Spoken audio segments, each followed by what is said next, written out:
नमस्कार दोस्तों, share market की दुनिया में आपका स्वागत है। आज दोस्तों हम बात करेंगे इकोनॉमिक्स में या पर्सनल फाइनेंस में एक इम्पोर्टेंट कंसेप्ट की। दोस्तों कंसेप्ट है टाइम वैल्यू ऑफ मनी। दोस्तों इसका मतलब है कि अगर आपके पास पैसा है 5 लाख 10 लाख या थोड़ा बहुत कितना भी पैसा या ज़्यादा, वो दोस्तों पड़ा पड़ा बढ़ जाता है। अब आप कहेंगे जी पैसा मेरी तिजोरी में पड़ा है तो वो बढ़ कैसे जाएगा।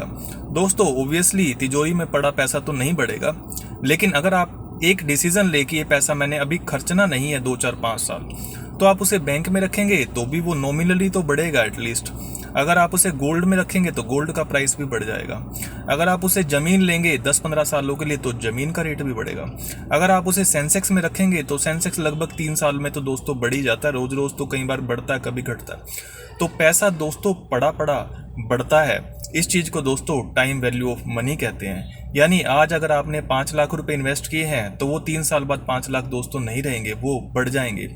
समय के साथ साथ जस्ट पड़े पड़े आप कुछ नहीं कर रहे, पैसा भी कुछ नहीं कर रहा, फिर भी पैसा अपने आप बढ़ जाता है। इसको दोस्तों टाइम वैल्यू ऑफ मनी कहते हैं। अब क्वेश्चन ये है कि इसके पीछे फंडामेंटल क्या है। भैया ऐसा क्या हो रहा है पैसे के साथ कि वो पड़ा पड़ा ही बढ़ रहा है, आप कुछ कर ही नहीं रहे। दोस्तों आप जहाँ पे भी पैसा वो रखते हैं वहाँ पे कोई ना कोई इकोनॉमिक एक्टिविटी हो रही होती है। कोई ना कोई बंदा है जो उस पैसे को यूज कर रहा होता है और बदले में वो आपको रिटर्न देता है, ब्याज देता है। इस वजह से आपका पैसा पड़े पड़े बढ़ रहा होता है। मान लीजिए आपका पैसा बैंक में रखा हुआ है, तो बैंक वाले उसको किसी को लोन दे देंगे जिसको कि उस समय पैसे की जरूरत होगी तभी की तभी। तो क्योंकि वो बंदा जो लोन ले रहा है वो तभी कंज्यूम करने का फैसला कर रहा है या उस पैसे से कुछ भी कर रहा हो, लेकिन वो बंदा उसे तभी के तभी यूज कर रहा है। लेकिन आपने उसको 2 या 3 साल के लिए दे रखा है बैंक को, तो आप भी कमा रहे हो, बैंक भी कमा रहा है, और जो बंदा उसी समय यूज कर रहा है उसको बदले में कुछ देना पड़ेगा। ये होता है दोस्तों टाइम वैल्यू ऑफ मनी।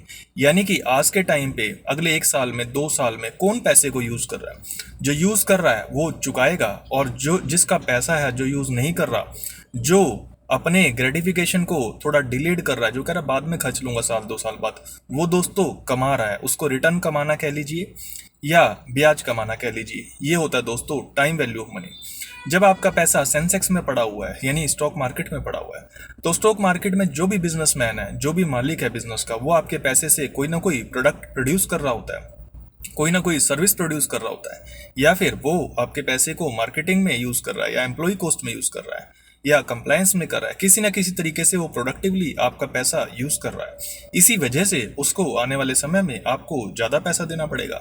इसको दोस्तों कहते हैं टाइम वैल्यू ऑफ मनी।